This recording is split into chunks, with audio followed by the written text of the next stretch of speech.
إن الحمد لله نحمده ونستعينه ونستغفره ونعوذ بالله من شرور أنفسنا ومن سيئات أعمالنا من يهده الله فلا مضل له ومن يضلله فلا هادي له ونشهد أن لا إله إلا الله وحده لا شريك له ونشهد أن محمدا عبده ورسوله من يطع الله ورسوله فقد رشد واهتدى ومن يعص الله ورسوله فقد ضل وغوى أما بعد فإن خير الحديث كتاب الله وخير الهدي هدي محمد صلى الله عليه وسلم وشر الأمور محدثاتها وكل محدثة بدعة وكل بدعة ضلالة وكل ضلالة في النار يا أيها الذين آمنوا اتقوا الله حق تقاته ولا تموتن إلا وأنتم مسلمون رب اشرح لي صدري ويسر لي أمري واحلل عقدة من لساني يفقه قولي सभिनी तारीफ़नि जे लाइक़ रब ज़ुल जलाल आहे जेको पूरी काइनात जो अकेलो ख़ालिक ऐं मालिक आहे जंहिंजो न कोई साथी न हमसर न जंहिंजो वरी कोई मिसाल आहे ऐं करोड़ो दुरूदो सलाम हुजनि उन पाक हस्तीअ ते जंहिंखे रब्बुल आलमीन रहमतुल लिल आलमीन बनाए मोकिलियो आहे। मुंहिंजा अज़ीज़ दोस्तो ऐं साथियो, अल्लाह ताला जा बेशुमार एहसान आहिनि असां मुसलमाननि ते जो अल्लाह ताला असांखे पंहिंजे आख़िरी पैगम्बर मुहम्मदुर रसूलुल्लाह सल्लल्लाहु अलैहि वसल्लम जो उम्मती बनायो आहे ऐं अल्लाह ताला पंहिंजे पैगम्बर जे ज़रिए असांखे हिन दुनिया में ही जेका आर्ज़ी मुख़्तसिर ज़िंदगी आहे उनखे कीअं गुज़ारिजे उन जो हिकु हिकु पहलू असांखे नबी करीम सल्लल्लाहु अलैहि वसल्लम ॿुधायो आहे। असां जो खाइणु पीअणु उथणु वेहणु जीअणु मरणु सभु कुझु नबी करीम सल्लल्लाहु अलैहि वसल्लम असांखे ॿुधायो आहे। प्यारे पैगम्बर अलैहिस्सलातु वस्सलाम फरमायो, मां तव्हांखे हाणे हिकु अहिड़े दीन ते छॾियो थो वञा जंहिंजूं रातूं बि ॾींहं वांगुरु रोशन आहिनि। असां ते रब जा अहसान आहिनि जो असांखे अल्लाह ताला अहिड़ो प्यारो दीन ॾिनो आहे जेको सवलो ऐं आसान दीन आहे। ऐं अल्लाह ताला पंहिंजे आख़िरी पैगम्बर अलैहिस्सलातु वस्सलाम ते क़ुरान पाक खे नाज़िल कयो आहे ऐं क़ुरान पाक में ई असांजी हिदायत असांजी कामयाबी आहे। ऐं क़ुरान पाक जी शुरूआत जेका तरतीब जी शुरूआत आहे उहा सूरतुल फ़ातिहा सां थी आहे। सूरतुल फ़ातिहा जे बारे में प्यारे पैगम्बर अलैहिस्सलातु वस्सलाम फरमायो तो सूरतुल फ़ातिहा में अल्लाह ताला सिवाय मौत जे हर मर्ज़ जी शिफ़ा विधी आहे। सूरतुल फ़ातिहा जंहिं निमाज़ में न पढ़ी वञे उहा निमाज़ आहे ई कोन। जंहिं रकत में सूरतुल फ़ातिहा न पढ़ी वञे उहा निमाज़ क़ाबिल क़बूल कोन्हे का। छो त सूरतुल फ़ातिहा खे अल्लाह ताला पंहिंजे बंदनि जे विच में तक़सीम कयो आहे। सूरतुल फ़ातिहा जी अधु अल्लाह ताला जी हमद सना बड़ाई आहे ऐं अधु जेको आहे उहो बंदो पंहिंजे रब खां दुआ घुरे थो जेका दुआ रब्बुल आलमीन उनखे सेखारी आहे त ही दुआ मूंखां तूं पंहिंजे हर निमाज़ जे हर रकत में घुरंदो कर। जेकॾहिं इहे लफ़्ज़ न चवंदे त तुंहिंजी निमाज़ बि मूंखे क़ाबिल क़बूल न आहे। सूरतुल फ़ातिहा में सभ खां पहिरियां अऊज़ु बिल्लाहि मिनश शैतानिर रजीम बिस्मिल्लाहिर रहमानिर रहीम अल्हम्दुलिल्लाहि रब्बिल आलमीन। सब तारीफ़ूं उन रब जे लाइ जेको काइनात जो पालनहार आहे। अर रहमानिर रहीम जेको निहायत ही रहमान ऐं रहीम आहे, रहम कंदड़ आहे, क्यास कंदड़ आहे। मालिक यौमिद्दीन जेको क़यामत जे ॾिहाड़े जो मालिक आहे, बादशाह आहे, फ़ैसिलो करण वारो आहे। इय्याक नअबुदु व इय्याक नस्तईन हाणे अल्लाह ताला बंदे खां इहो इक़रार थो कराए त पंहिंजे हर निमाज़ में इहा शइ तूं इक़रार कर, इय्याका नअबुदु व इय्याका नस्तईन, ए अल्लाह असां सिर्फ़ तुंहिंजी ई इबादत कयूं था ऐं तोखां ई मदद घुरूं था। अल्लाह तोखां सवाइ असां ॿिए कंहिंजी इबादत नथा कयूं, ॿिए कंहिंजे अॻियां रुकू सजदा नथा कयूं, ऐं अल्लाह तोखां सवाइ असां ॿिए कंहिंखां मदद जा तलबगार न आहियूं। असांजे लाइ तू ई काफ़ी आहे। पोइ अॻिते अल्लाह सेखारे थो, इहो इक़रार कर ऐं पोइ मूंखां ई दुआ घुर, इहदिना सिरातल मुस्तक़ीम, ए अल्लाह मूंखे सिधी वाट ॾेखार। अल्लाहु अकबर। अॼु असां ॾिसूं था त कंहिंखे असां चऊं था निमाज़ पढ़, चवंदो साईं दुआ कयो अल्लाह हिदायत ॾे, रोज़ो रख, दुआ कयो अल्लाह हिदायत ॾे। बल्कि कॾहिं कॾहिं पाण चवंदो आहे त मौलवी साहब दुआ कयो त अल्लाह मूंखे हिदायत ॾे।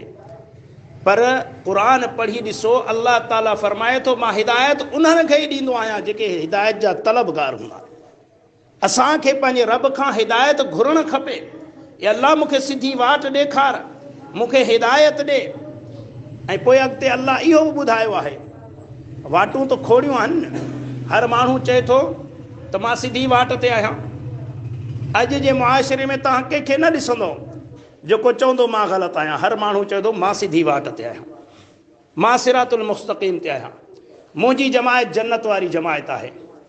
तंहिं करे अल्लाह अॻिते वज़ाहत कयो आहे, इहो घुर, सिधी वाट घुर, पर वज़ाहत कर कंहिंजी वाट, सिरातल लज़ीन अनअमत अलैहिम, ए अल्लाह मूंखे उन्हनि जी वाट ॾेखार जिन्हनि ते तो इनाम कयो आहे, गैरिल मग़दूब अलैहिम वलद्दालीन, अल्लाह उन्हनि जी वाट मूंखे न ॾेखारजांइ जिन्हनि ते तो गज़ब कयो ऐं उन्हनि खे गुमराह करे छॾियो। हाणे अल्लाह ताला असांखे सेखारियो थो त मूंखां दुआ घुरो त अल्लाह असांखे सिधी वाट ॾेखार ऐं उन्हनि जी वाट जिन्हनि ते तो इनाम कयो आहे। हाणे उहे इनामी याफ़्ता केरु आहिनि, उन जी बि अल्लाह ताला क़ुरान मजीद में सूरत निसा आयत नंबर 69 में अल्लाह वज़ाहत थो करे। अल्लाह फरमाए थो वमन युतिअल्लाह वर रसूल, जेके अल्लाह ऐं अल्लाह जे रसूल सल्लल्लाहु अलैहि वसल्लम जी फरमा बरदारी कंदा, फउलाइका मअल्लज़ीना अनअम अल्लाहु अलैहिम, उहे ई क़यामत जे ॾिहाड़े उन्हनि सां हूंदा जिन्हनि ते अल्लाह इनाम कयो आहे। हाणे हुते बंदो घुरे थो अल्लाह मूंखे उन्हनि जी वाट ॾेखार जिन्हनि तो इनाम कयो आहे। हिन आयत में अल्लाह फरमाए थो अगरि जेके अल्लाह अल्लाह जे रसूल सल्लल्लाहु अलैहि वसल्लम जी फरमा बरदारी कंदा त क़यामत जे ॾिहाड़े उन्हनि सां हूंदा जिन्हनि ते अल्लाह इनाम कयो आहे। उहे केरु आहिनि?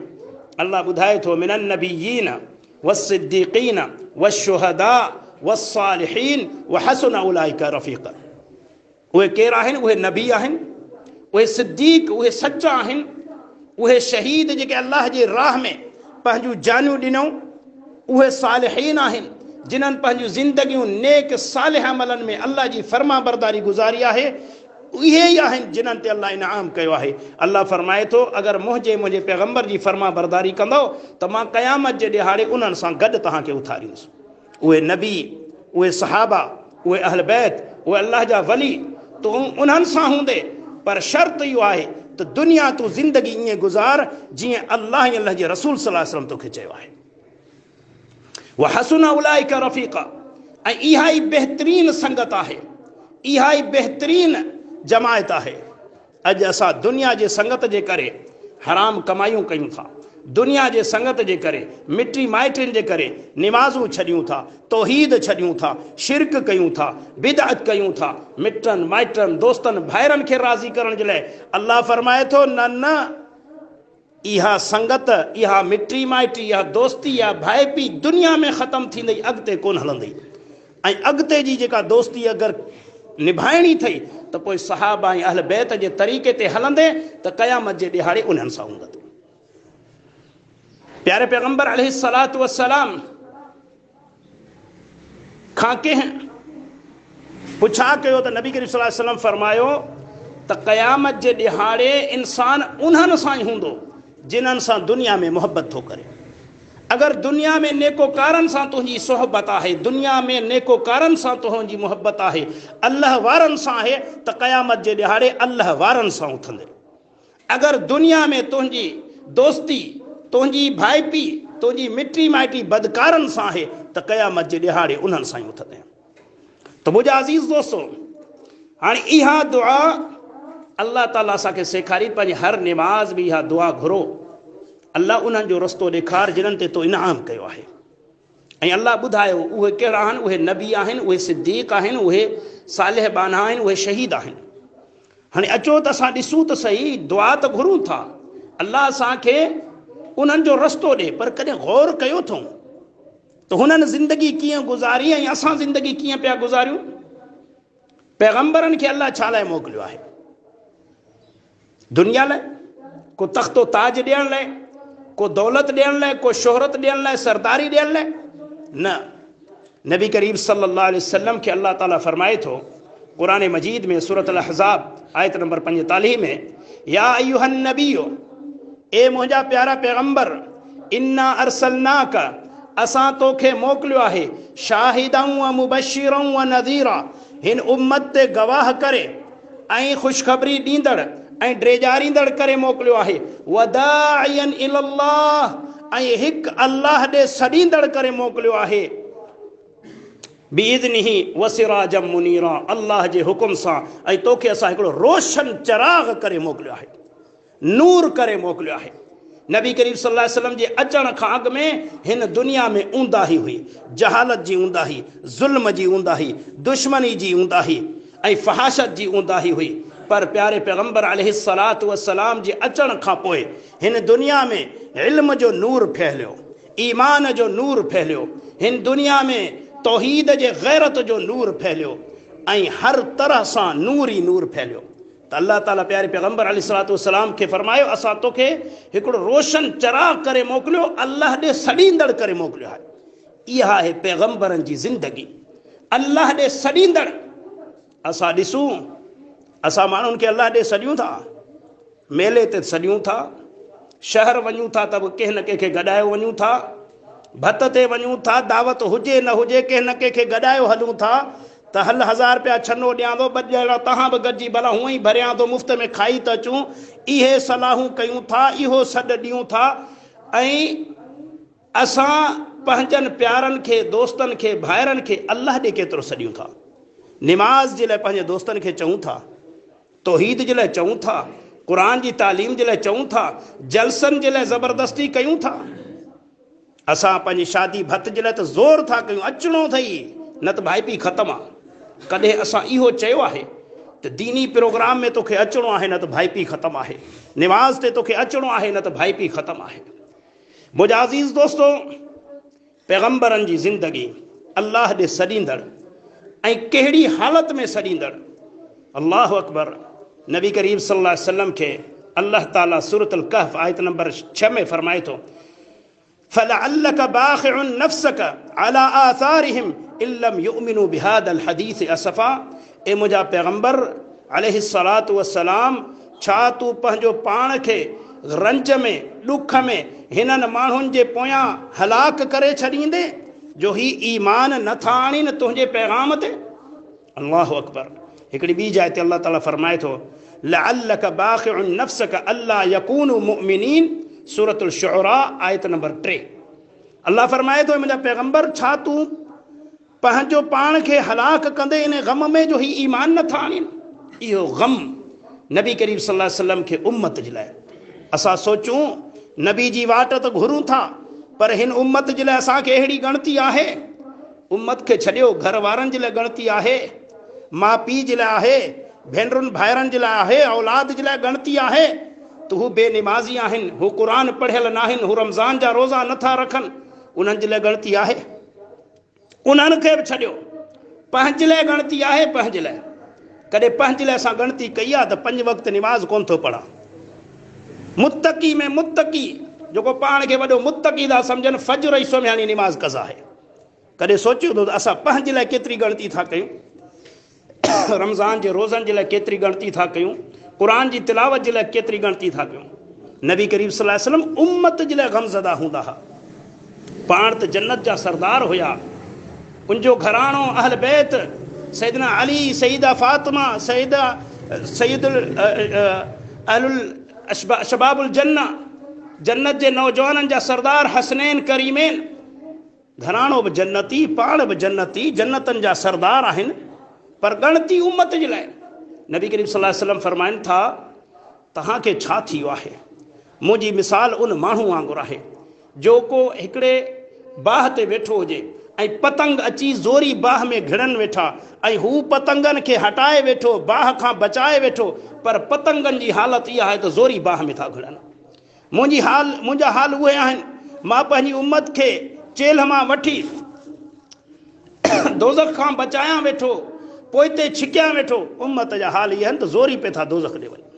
अल्लाहु अकबर। नबी करीम सल्लल्लाहु अलैहि वसल्लम जो ग़म त ॾिसो, ॿियनि पैगंबरनि जो तव्हां ग़म ॾिसो। नूह अलैहिस्सलाम जो वाक़ियो अल्लाह ताला सूरत नूह में बयानु करे थो त हुन पंहिंजा हाल छा ॿुधायो। क़ाल रब्बी इन्नी दअउतु क़ौमी लैलन व नहारा। 950 साल नूह अलैहिस्सलाम जी ज़िंदगी। चए थो अल्लाह मूं पंहिंजी उम्मत खे राति ॾींहुं सॼो। 950 साल असां त हफ़्ते में थकिजी था पऊं। साईं माण्हू सम्झनि ई कोन था, छा कई? माण्हू सम्झनि ई कोन था। सम्झायो केतिरो अथई, सम्झायो केतिरो अथई? हफ़्तो बि तो कोन सम्झायो हूंदो। हिते 950 साल आहिनि, 9.5 सदियूं आहिनि, 9 सदियूं, पर राति ॾींहुं इहा दावत आहे। ऐं उम्मत मोट कहिड़ी ॾिनी? फरमाए थो फलम यज़िदहुम दुआई इल्ला फिरारा। अल्लाह मूं राति ॾींहुं हुनखे सॼो, पर हुननि जी हालत इहा आहे त मुंहिंजी दावत उन्हनि खे फ़ाइदो न ॾिनो, रहंदो मूंखां भॼन वेठा। अल्लाहु अकबर। असां ॾिसूं असांजी छा हालत आहे। क़ुरान मजीद में पैगंबरनि तौहीद जी दावत ॾिनी, ईमान जी दावत ॾिनी। छा थोरड़नि खां सवाइ ॿियनि मञियो? नूह अलैहिस्सलाम दावत ॾियनि पिया। सूरतुल नूह कॾहिं पढ़ी ॾिसो। पंहिंजो मुंहं ते चादरूं ॾींदा हुआ, कननि में आङुरियूं हणंदा हुआ, नूह अलैहिस्सलाम जे मुंहं खे ॾिसण लाइ तयारु न हूंदा हुआ। तॾहिं बि नूह अलैहिस्सलाम घर घर वञी, गली गली वञी उन्हनि खे तौहीद जी दावत ॾींदा हुआ। इब्राहिम अलैहिस्सलाम तौहीद जी दावत ॾिनी, बुतनि खे भञी छॾी। छा थियो? पैगंबर हो न, उनखे बाह में उछलायूं। अल्लाहु अकबर। इब्राहिम अलैहिस्सलाम तॾहिं बि ग़मज़दा कोन थिया। छा चयूं? हस्बी अल्लाह व निअमल वकील, निअमल मौला व निअमल नसीर। मुंहिंजे लाइ अल्लाह काफ़ी आहे जेको बहितरीन कारसाज़ आहे। अल्लाहु अकबर। इब्राहिम अलैहिस्सलाम खे बाह में उछलाए वियो। मूसा अलैहिस्सलाम खे पंहिंजे घर ॻोठ खे छॾण ते मजबूर कयो वियो। प्यारे पैगंबर अलैहिस्सलातु वस्सलाम खे हिजरत करण ते मजबूर कयो वियो। पंहिंजो घर देश छॾियईं। ज़ालिमनि पत्थर हया। नबी करीम सल्लल्लाहु अलैहि वसल्लम जा ॾंद मुबारक भॼी पिया, चेहरे ते धक लॻा। तक़रीबन 6 मेलनि तुणी ताइफ़ वारनि पत्थर हया, हूटिंगूं कया, धिका ॾिना। छा नबी करीम सल्लल्लाहु अलैहि वसल्लम छॾे ॾिनो दावत? असां घर वेठे थकिजी पिया हूं, घर वेठे दावत कोन था ॾेई सघूं, घर वारनि खे नथा ॾेई सघूं। पैगंबरनि जी ज़िंदगी ॾिसो, जंहिंजे बारे में असां दुआऊं घुरंदा आहियूं त ए अल्लाह असांखे उन्हनि जो रस्तो ॾे जिन्हनि ते तो इनाम कयो। घुरो त था, पर गौर त कयो, घुरो छा था ऐं कयो छा था। अल्लाहु अकबर। क़ुरान मजीद में सूरत आल इमरान में अल्लाह ताला आयत नंबर 21 में ॿुधायो आहे प्यारे पैगंबर अलैहिस्सलातु वस्सलाम खे त गुज़रियल क़ौमनि में अहिड़ा माण्हू हुया जिन्हनि पैगंबरनि खे कूड़ो त कयो, पर पैगंबरनि खे शहीद करे छॾियो, क़त्ल करे छॾियो। अल्लाहु अकबर। ईसा अलैहिस्सलाम खे अल्लाह जो पैगंबर आहे, उनखे सूली ते चाढ़ण जूं साज़िशूं कयूं वयूं। पोइ अल्लाह ताला ईसा अलैहिस्सलाम खे आसमाननि जे मथां खणी छॾियो ऐं जंहिं ईसा अलैहिस्सलाम जी मुख़बिरी कई, चुगली कई, अल्लाह ताला माण्हुनि जे नज़रनि में अहिड़ो कमाल कयो जो हू उन खे ईसा अलैहिस्सलाम सम्झण लॻाई, उनखे सूली ते चाढ़े छॾियो। इहा आहे पैगंबरनि जी ज़िंदगी। राति ॾींहुं माण्हुनि खे अल्लाह ॾे सॾिया। ऐं असां घुरूं त था, पर असां पंहिंजी इस्लाह बि करणु नथा चाहियूं। त मुंहिंजा अज़ीज़ दोस्तो, एॾी मेहनत, एॾी जदोजहद जे बावजूद बि अल्लाह ताला असांखे सबक़ ॾियण लाइ प्यारे पैगंबर अलैहिस्सलातु वस्सलाम त हिन दावत जो हक़ अदा करे छॾियो। हज्जतुल विदा जे मौक़े ते जेको नबी करीम सल्लल्लाहु अलैहि वसल्लम ख़ुतबो ॾिनो, पंहिंजी ज़िंदगी में नबी करीम सल्लल्लाहु अलैहि वसल्लम पहिरियों ई आख़िरी हज कयो, हिकिड़ो हज। त नबी करीम सल्लल्लाहु अलैहि वसल्लम उन हज जे मौक़े ते सहाबा खे ख़ुतबो ॾेई पोइ पुछा कयो, छा मूं तव्हां तोणी दीन पहुचायो? सहाबा चयो, या रसूलल्लाह सल्लल्लाहु अलैहि वसल्लम, न सिर्फ़ु पुॼायो बल्कि पुॼाइण जो हक़ अदा कयो। नबी करीम सल्लल्लाहु अलैहि वसल्लम आसमाननि ॾे निहारे फरमायो, रब्बिशहद रब्बिशहद रब्बिशहद, अल्लाह गवाह रह जाए, अल्लाह गवाह रह जाए, अल्लाह गवाह रह जाए, मूं हिननि तोड़ी दीन ईअं ई पुॼायो जीअं अल्लाह तो मूंखे ॾिनो आहे। पर क़ुरान में अल्लाह ताला असांखे ख़बरदार करण जे लाइ त ही दीन जी दावत केॾी अहम आहे। ही मामूली ना है जो असां घर सुता पिया हूं, पूरी दुनिया में शिरक, बिदअत, गुमराही, जहालत, फहाशत फैलजे पे थी, ऐं असां सोचूं था असांजी मसूली ना है, सिर्फ़ मौलिन जी मसूली आहे, मस्जिद जे इमाम ऐं ख़तीब जी मसूली आहे। अल्लाह जो कसम, हर माण्हू जे ला इलाहा इल्लल्लाह मुहम्मदुर रसूलुल्लाह सल्लल्लाहु अलैहि वसल्लम पढ़ियो आहे, क़यामत जे ॾियारे उन खां पुछा थींदी तो ही दीन जो हक़ केतिरो अदा कयो आहे। त अल्लाह ताला पंहिंजे पैगंबर खे जंहिं हेॾी कुर्बानी ॾिनी, जंहिं दीन जे लाइ पत्थर खाधा, जंहिं हिजरत कई, जंहिं हिन दीन खे पूरो पूरो पहुचायो, अल्लाह ताला क़ुरान मजीद में सूरत अल माइदा आयत नंबर 67 में फरमाइनि था, या अय्युहर रसूल बल्लिग मा उनज़िल इलैका मिन रब्बिक, ए मुंहिंजा पैगंबर अलैहिस्सलातु वस्सलाम, जेको बि तुंहिंजे रब जे तरफ़ां तो ते नाज़िल थियो आहे उनखे माण्हुनि तोणी पहुचा। व इल्लम तफ़अल फमा बल्लगत रिसालत, ऐं अगरि ईअं न कंदे पोइ मुंहिंजा पैगंबर अलैहिस्सलातु वस्सलाम तो सम्झो त नबूअत जो हक़ अदा नाहे कयो। वल्लाहु यासिमुक मिनन नास, ऐं अल्लाह ताला तोखे माण्हुनि खां बचाईंदो, माण्हुनि जी परवाह न कर। हक़ीक़त में इहो पैगाम असांजे लाइ आहे, जेको असां माण्हुनि खां डिॼी तौहीद जी दावत कोन था पहुचायूं, सुन्नत जी दावत नथा पहुचायूं। पोइ अल्लाह ताला फरमाए थो, इन्ना अल्लाह ला यहदिल क़ौमल काफ़िरीन, बेशक अल्लाह ताला काफ़िर क़ौम खे हिदायत कोन ॾींदो आहे, मुनकरनि खे हिदायत न ॾींदो आहे। जिन्हनि जे अॻियां क़ुरान अची वञे, प्यारे पैगंबर अलैहिस्सलातु वस्सलाम जो फरमान अचे, तॾहिं बि उहो न मञे, मुनकर थी वञे, अहिड़नि माण्हुनि जे लाइ अल्लाह वटि हिदायत कोन्हे को। मुंहिंजा अज़ीज़ दोस्तो, हीउ मुख़्तसिर हवाल तव्हांखे ॿुधायमि नबियनि जो। इनामी याफ़्ता जेके आहिनि उन्हनि में सभ खां चोटी पैगंबर आहिनि, ऐं पैगंबरनि जी ज़िंदगी तव्हां ॿुधी कीअं गुज़री क़ुर्बानीनि में। उन खां पोइ आहिनि सिद्दीक़, शहीद ऐं सालिह बंदा अल्लाह जा। सहाबा ऐं अहल बैत जे बारे में अल्लाह ताला क़ुरान मजीद में फरमाए थो, वस्साबिक़ून अल अव्वलून मिनल मुहाजिरीन वल अंसार, जिन्हनि पहिरियां ईमान आंदो मुहाजिरनि मंझां ऐं अंसारनि मंझां, वल्लज़ीन तबऊहुम बिइहसान, ऐं जिन्हनि बि क़यामत तोणी जिन्हनि सहाबा ऐं अहल बैत जी पैरवी कई, रज़ियल्लाहु अन्हुम व रज़ू अन, अल्लाह उन्हनि खां रज़ामंदी जो ऐलान करे थो छॾे ऐं हू बि अल्लाह खां राज़ी थी वेंदा। व अद्द लहुम जन्नातिन तजरी मिन तहतिहल अनहार, अल्लाह ताला उन्हनि जे लाइ अहिड़ियूं जन्नतूं तयारु करे छॾियूं आहिनि जंहिंजे हेठां वाहियूं वहंदियूं आहिनि, ख़ालिदीन फीहा अबदा, हू उन में हमेशा हमेशा रहंदा। ज़ालिकल फौज़ुल अज़ीम, ऐं इहा ई वॾे में वॾी कामयाबी आहे, वॾी में वॾी कामयाबी इहा आहे त सहाबा अहल बैत जी पैरवी कंदे इंसान जन्नत में दाख़िल थी वञे। या कहिड़ी ज़िंदगी आहे जेको 24 घंटा शैतान जी पैरवी में गुज़रे, गाननि बजाननि में गुज़रे, खेल तमाशनि में गुज़रे, क्रिकेट ऐं हॉकी में गुज़रे, ऐं मेलनि मलाखड़नि में गुज़रे, इहा त शैतान जी पैरवी वारी ज़िंदगी आहे। इहा ज़िंदगी सिधो जहन्नम ॾे वठी वञण वारो आहे। त मुंहिंजा अज़ीज़ दोस्तो, सहाबा जूं कुर्बानियूं त बेशुमार आहिनि।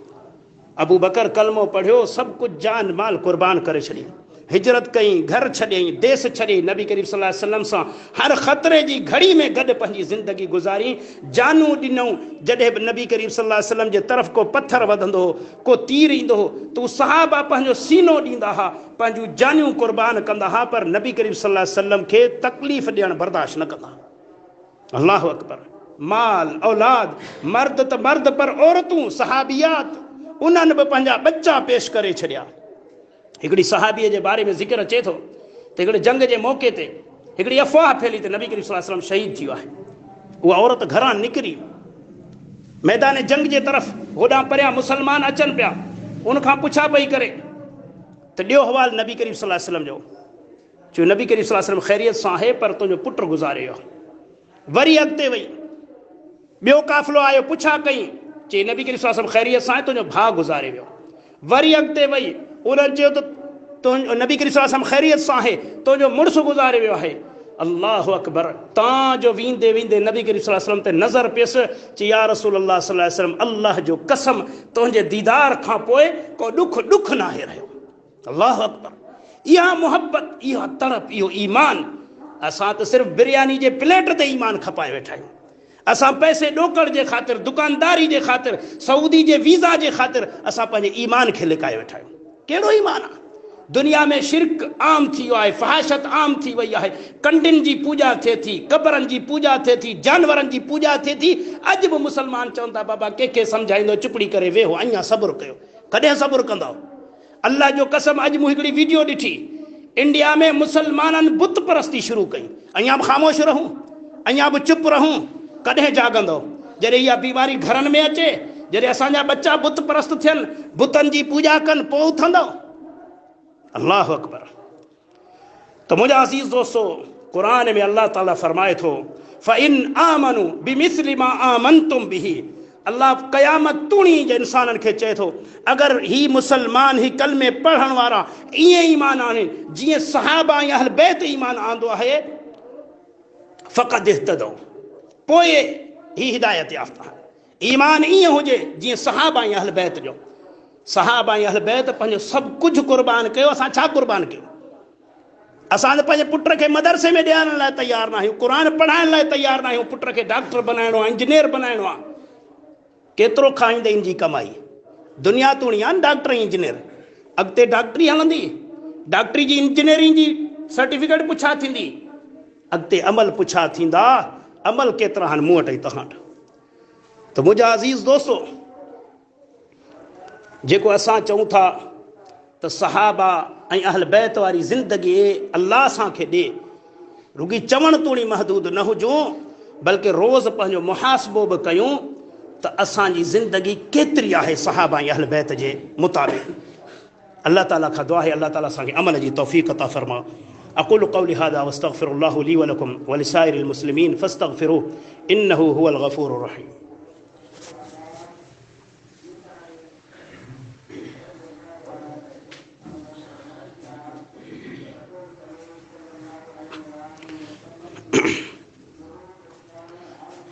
इन्नल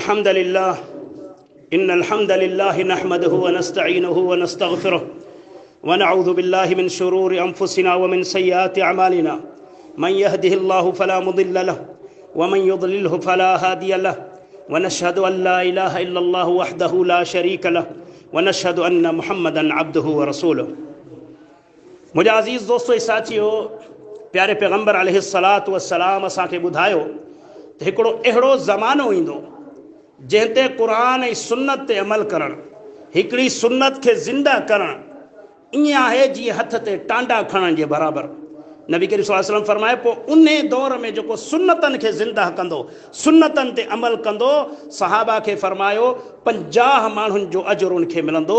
नबी करीम सल्लल्लाहु अलैहि वसल्लम सहाबा पुछा कयो त असांजे दौर जा 50 या उन दौर जा 50? नबी करीम सल्लल्लाहु अलैहि वसल्लम फरमाए, तव्हां मंझा 50। ऐं सहाबा जो अमल छा आहे? नबी करीम सल्लल्लाहु अलैहि वसल्लम फरमायो, मुंहिंजा सहाबा हिकु बुक जव जो ॾियनि ऐं दुनिया बाद में अचण वारा जेके आहिनि उहे उहद जबल जेतिरो सोन ऐं चांदी ॾियनि, तॾहिं सहाबा जे बुक जव खे नथा पहुची सघनि। सहाबा जो शान, अहल बैत जो शान एॾो वॾो आहे। पर फितननि जे दौर में जॾहिं सुन्नतनि खे ज़िंदा करणु, जॾहिं तौहीद ऐं सुन्नत जे लाइ जद्दोजहद करणु एॾो ॾुखियो थी वञे जो हथ ते टांडा खणण जे बराबरि, त अल्लाह ताला 50 सहाबा जेतिरो अजुर थो ॾिए। ॾियो हवाल आहे असां मंझां केरु जेको इन टांडनि खे खणण जी हिमत करे, जेको इहो अज़म करे छॾे त सुन्नत जे लाइ, तौहीद जे लाइ मुंहिंजी जान वञे त वञे, पर हक़ ॻाल्हि लिकाईंदुसि कॾहिं कोन, हक़ ॻाल्हि ॿुधाइणी आहे।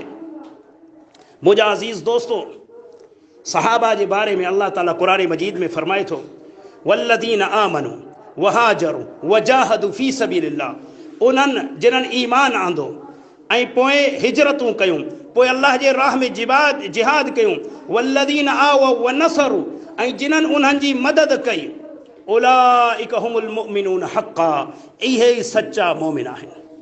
ऐं इहा सिफ़त हाणे क़यामत तूणी इंसाननि जे लाइ आहे जेके हक़ जे लाइ हिजरतूं कनि दावत ॾियनि तबलीग कनि जिहाद कनि ऐं जेको उन्हनि जो साथ ॾियनि इहे ई सच्चा मोमिन आहिनि। लहुम मग़फ़िरतुं व रिज़्क़ुन करीम इन्हनि जे लाइ मग़फ़िरतूं बि आहिनि ऐं इन्हनि जे लाइ पाक सुहिणो रिज़्क़ बि आहे। हाणे असां छा था सम्झूं सहाबा अहल बैत जिन्हनि खे जेरे जन्नत मिली चुकी हुई उन्हनि खे अल्लाह एतिरो आज़मायो जो उन्हनि पत्थर खाधा उन्हनि सिसियूं कटरायूं उन्हनि बच्चा क़ुर्बान कया उन्हनि हिजरतूं कयूं उन्हनि खे एतिरो अल्लाह आज़मायो ऐं असां ईअं नचंदा कुॾंदा बिश्त में वेंदासीं जो बिश्त हराम जो माल आहे। अल्लाहु अकबर। क़ुरान मजीद में त अल्लाह ताला मुख़्तलिफ़ जायुनि ते इहो असांखे ॿुधायो त इन धोखे में न रहिजो मता शैतान तव्हांखे धोखे में रखियो वेठो आहे त बिरयानी जा ॿ देगूं लाहे बिश्त में वेंदे शरबत जा ड्रम लाहे तूं सोचींदे बिश्त में मां हलियो वेंदुसि। सहाबा कुर्बानियूं ॾियनि अहल बैत कुर्बानियूं ॾियनि उहे जानियूं ॾियनि उहे सिसियूं कटराइनि ऐं असां इन बिरयानियुनि ते जन्नत में वेंदासीं। अल्लाहु अकबर। अल्लाह ताला क़ुरान मजीद में फरमाए थो सूरत अल बक़रा आयत नंबर 214 में अम हसिबतुम अन तदखुलुल जन्नह तव्हां छा था सम्झो त तव्हां ईअं ई जन्नत में दाख़िल थींदो वलम्मा यातियकुम मसलुल लदीन खलौ मिन क़ब्लिकुम जॾहिं त अञा तोणी तव्हांजी ज़िंदगी ते अहिड़ा के मिसाल अहिड़ियूं तकलीफ़ूं आयूं ई कोन्हनि के जेको तव्हां खां अॻियनि ते यानी सहाबा ऐं अहल बैत ते आयूं आहिनि। मस्सतहुमुल बअसाउ वद्दर्राउ उन्हनि खे तकलीफ़नि आज़माइशनि घेरियो व ज़ुल्ज़िलू ऐं उन्हनि खे अल्लाह लोॾे लोॾे आज़मायो हत्ता यक़ूल रसूल वल्लज़ीन आमनू मअहू पोइ एतिरे क़दुरु आज़मायो विया जो नबी करीम सल्लल्लाहु अलैहि वसल्लम ऐं उन जा साथी चवणु लॻा मता नसरुल्लाह अल्लाह तुंहिंजी मदद कॾहिं ईंदी। अल्लाहु अकबर। अल्लाह उन्हनि खे जवाबु ॾिनो अला इन्न नसरुल्लाह क़रीब बेशक तव्हांजे रब जी मदद वेझी आहे। त मुंहिंजा अज़ीज़ दोस्तो सहाबा खे अहल बैत खे अल्लाह ताला लोॾे लोॾे आज़माए ऐं असां बग़ैर आज़माइश में सोचूं था जन्नत में हलिया वेंदासीं। इहा हवा पंहिंजे दिमाग़ मां कढी छॾियो इहा हवा पंहिंजे दिमाग़ मां कढी छॾियो जो बग़ैर निमाज़ जे बग़ैर रोज़े जे बग़ैर दावत तबलीग जे बग़ैर क़ुरान जे बग़ैर जिहाद जे बग़ैर भलाई जे चवण जे बग़ैर बुराई खां रोकण जे तव्हां ईअं ई बिश्त में हलिया वेंदो। इहो दिमाग़ मां कढी छॾियो इहो शैतान जो धोखो अथव। रुगी अगरि थोरो बि तव्हांखे मूंखे अक़ुलु हुजे न त ॾिसूं त हेड़नि हस्तियुनि खे अल्लाह पत्थरनि में तीरनि में तलवारनि में हिजरतनि में आज़मायो आहे असांजा लक्षण कहिड़ा आहिनि जो असां मुफ़्त में बिश्त में ईंदासीं। जॾहिं त जन्नत जे बारे में अल्लाह ताला फरमाईंदो उइद्दत लिल मुत्तक़ीन ही मूं जन्नत परहेज़गारनि जे लाइ ठाही आहे। इन्हनि जे धोखे ते न वञिजो जेके चवनि था अल्लाह वारनि जा कुता बि बिश्त ते ही बिश्त कुतनि जे लाइ कोन ठही आहे ही मुजाहिदनि जे लाइ ठही आहे ही दावत तबलीग करण वारनि जे लाइ ठही आहे ही हक़ जे अलमबरदारनि जे लाइ ठही आहे ही अल्लाह खां डिॼण वारनि जे लाइ ठही आहे इहो पैगंबर सां मुहबत करण वारनि जे लाइ ठही आहे ही सहाबा ऐं अहल बैत जे नक्शे कदम ते हलण वारनि जे लाइ ठही आहे ही कुतनि जे लाइ कोन ठही आहे। सो अल्लाह ताला खां दुआ था कयूं त अल्लाह ताला असांजे हिन मुर्दा दिलनि खे ज़िंदा करे असांजे हिन पत्थर दिलनि खे नरम करे असांजे हिन पत्थर अखियुनि खे रोअण जी तौफ़ीक़ ॾे असांजे हिन दिलनि खे ड्रिजण जी तौफ़ीक़ ॾे हिन दुनिया जी मुहबत असांजे दिलनि मां ख़तमु करे ऐं असांजे दिलनि में आख़िरत जी मुहबत अता फ़रमाए पंहिंजी मुहबत अता फ़रमाए पैगंबर जी मुहबत अता फ़रमाए तौहीद ऐं सुन्नत जी मुहबत अता फ़रमाए सहाबा ऐं अहल बैत जी मुहबत अता फ़रमाए तॾहिं वञी असां हक़ सच चवण वारा थींदासीं न त थोरनि ॻाल्हियुनि खां डिॼंदासीं। अड़े मतां ही कमु कयो त हीअं थी पवंदई अड़े तूं केरु थींदो फ़ैसिलो करण वारो। सहाबा इहो चवंदा हा बल्कि अल्लाह पाण थो चए कुल लन युसीबना इल्ला मा कतब अल्लाहु लना ए मुंहिंजा पैगंबर तूं माण्हुनि खे ॿुधाए छॾ को शइ असांखे नुक़सान नथी रसाए सघे सवाइ जेको अल्लाह असांजे लाइ लिखियो आहे। अल्लाह लिखियो आहे त थींदो जे रब नाहे लिखियो अमरीका वारा अफ़गानिस्तान जे पेरनि उघाड़नि खे बग़ैर हथियार वारनि खे कुझु न करे सघिया। जेकॾहिं अल्लाह न चाहे मुशरिकीन मक्का बदर में 313 बुखारा उञारा सहाबा जिन्हनि वटि पाइण लाइ कपिड़ा पूरा न हुआ, जिन्हनि जे हथनि में तलवारनि जे बजाए लठूं हुयूं, अल्लाह साईं उन्हनि खे फतह ॾेई छॾियो। फ़ैसिलो तूं छो थो करी? क़ुरान में अल्लाह ताला फरमाईंदो वमन यतवक्कल अलल्लाह फहुव हस्बुह। जेके रब ते भरोसो कंदा आहिनि, रब ते तवक्कल कंदा आहिनि, उन्हनि जे लाइ अल्लाह काफ़ी थींदो आहे। तूं रब ते तवक्कल करे त ॾिस न, पोइ ॾिस रब तुंहिंजी मदद कीअं थो करे। बुज़दिली छॾे ॾियो। बुज़दिली सुस्ती मुनाफ़िकनि जी निशानी आहे। जेके अहले तौहीद वारा आहिनि उहे सवाइ अल्लाह खां ॿिए कंहिंखां न आहिनि डिॼंदा। अंजाम बि अल्लाह जे हवाले कंदा आहिनि, पाण फ़ैसिलो न कंदा आहिनि। पोइ अहिड़नि ते अल्लाह ताला पंहिंजी अहिड़ी ग़ैबी मदद आणींदो आहे, अहिड़ा दर खोलींदो आहे जो रब जो कसम मां ऐं तव्हां तसवुर ई नथा करे सघूं।